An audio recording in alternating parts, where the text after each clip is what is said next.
काय करतंय सरकार? शांततापूर्ण सुरू असलेल्या आंदोलनावरती लाठीचार्ज करतंय, अश्रुधुराच्या नळकांड्या फोडतंय.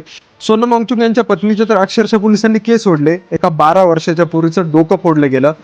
दिल्लीकडे जाणाऱ्या ट्रेन मध्येच थांबवलं गेला. दिल्लीतील मेट्रो स्टेशन्स बंद केले गेले, जामर बसवले गेले. हे सगळं का? आणि हे पोरं मागताय तरी काय हो? नीटचा पेपर फुटला आणि या पेपर फुटीची नैतिक जबाबदारी ज्याने स्वीकारायला हवी त्या शिक्षण मंत्र्याचा राजीनामा तर मागताय. तुम्ही साध्या तुमच्या एका मंत्र्याचा राजीनामा घेऊ शकत नाही. अरे ते शांततापूर्ण आंदोलन करणारे पोरं मागण्या कोणाकडे मागताय? तर त्यांच्या देशातील सरकारकडे. हे तेच लोक आहे ज्यांनीच तुम्हाला निवडून देऊन त्या सत्तेच्या खुर्च्यांवरती बसवलंय आणि तुम्ही साधी त्या पोरांसोबत एक चर्चा करू शकत नाही. हे बघा, पोलिसही आपल्याच देशाचे आहेत, सिक्युरिटी फोर्सेसही आपल्याच देशाचे आहेत, तरी सुद्धा मार खात आहे आपल्याच देशाची पोरं.